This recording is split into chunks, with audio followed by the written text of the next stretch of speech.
Oke, Assalamualaikum warahmatullahi wabarakatuh. Perkenalkan, nama saya adalah Muhammad Ismail. Saya adalah guru seni budaya di SMK Banyuwangi. Di sini saya akan menjelaskan tentang materi kebudayaan untuk kelas 10 semua jurusan.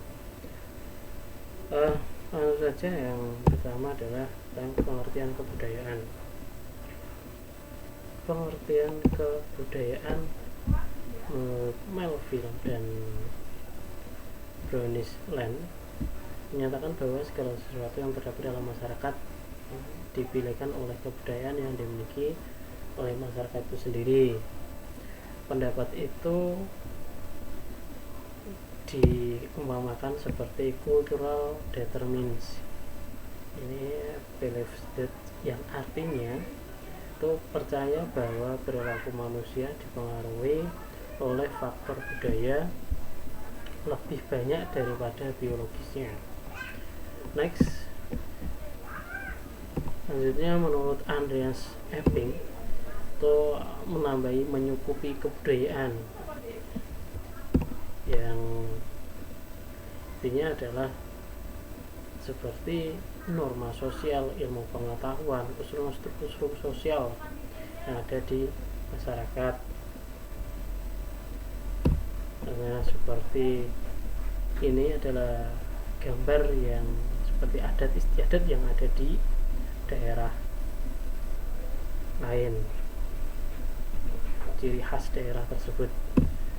Selanjutnya menurut Herkovic, memandang kebudayaan lebih beda lagi, itu super organik. Next, dari beberapa pendapat tersebut bisa diambil kesimpulan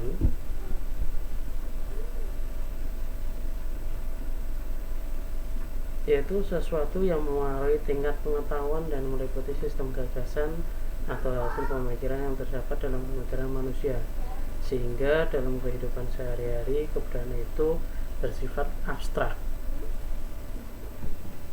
Next, 7 unsur kebudayaan menurut Configliere.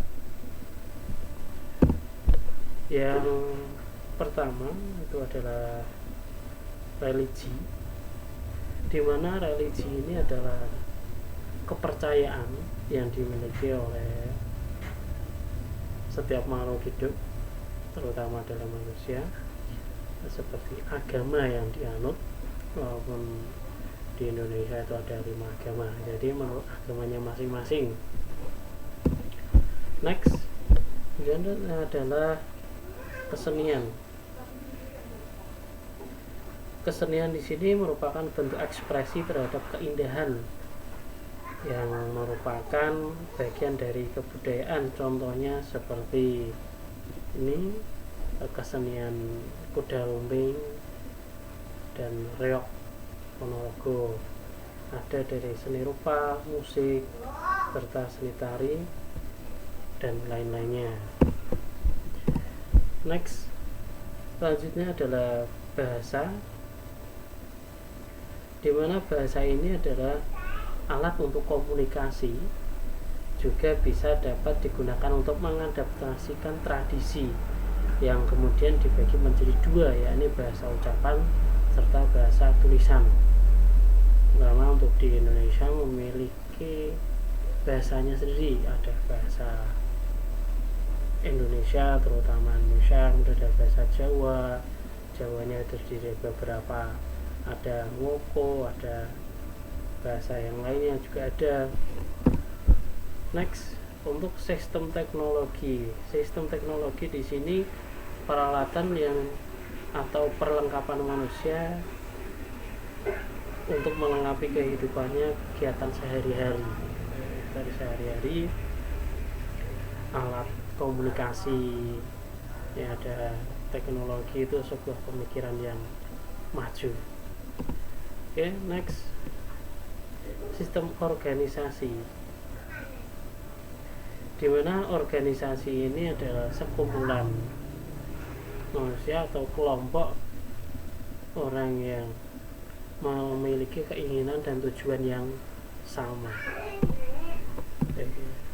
Next, pengetahuan, dimana pengetahuan ini dibutuhkan dalam kebudayaan yang didapat untuk memenuhi rasa ingin tahu manusia terhadap sesuatu hal, mencari suatu hal yang baru, itu kan pengetahuan. Next, untuk mata pencaharian di sini adalah sistem ekonomi kebudayaan Indonesia. Banyak yang sistem ekonomi pencarian hidupnya masing-masing. Di sini saya gambarkan adalah ada yang mencari ikan, pekerjaannya ada yang bercocok tanam, dan banyak sekali yang memiliki untuk pencarian hidupnya masing-masing. Oke, next. Ciri-ciri kebudayaan di sini merupakan peninggalan ada sejarah yang bersifat dapat dipelajari. Itu ciri-ciri kebudayaan, unsur kepercayaan, terus kebudayaan hidup di lingkungan masyarakat, unsur kebudayaan yang asli tradisional yang diakui secara nasional, bersifat kedaerahan dan mengandung adat istiadat dan ciri khas dari suatu daerah itu sendiri. Oke, next. Dan fungsi kebudayaan. Fungsi kebudayaan memiliki 3 fungsi, yaitu pertama, pedoman dalam menjalankan hidup baik secara kelompok maupun individu. Yang kedua, berdasarkan kebutuhan dari masyarakat. Yang ketiga, mendorong adanya perubahan dari masyarakat itu sendiri. Nah, contohnya di sini berani tampil beda atau ada perbedaan walaupun itu tetap yang dinamakan kebudayaan. Dan wujud dari kebudayaan, nilai budaya. Nilai budaya ini adalah dipelajari dan diajarkan dari kecil hingga membentuk gagasan berupa cara berpikir, bertingkah laku, dan mendidik moral maksud saya. Dan sistem budaya bersifat abstrak, ya, dimana pembelajaran bisa kita dapatkan dengan cara mengikuti sistem yang tersusun.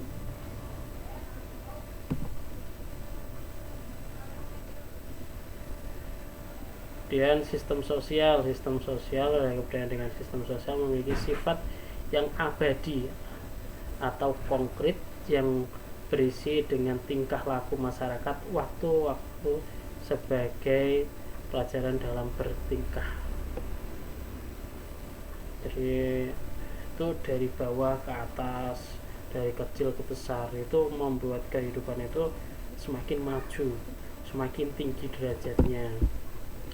Selanjutnya adalah kebudayaan fisik. Kebudayaan fisik ini berupa peninggalan, ya, yang dapat dilihat dengan kasat mata. Contoh halnya seperti candi-candi yang ada di Indonesia, itu kan kebudayaan fisik. Oke, sekian dulu dari saya materi tentang kebudayaan. Terima kasih. Assalamualaikum warahmatullahi wabarakatuh.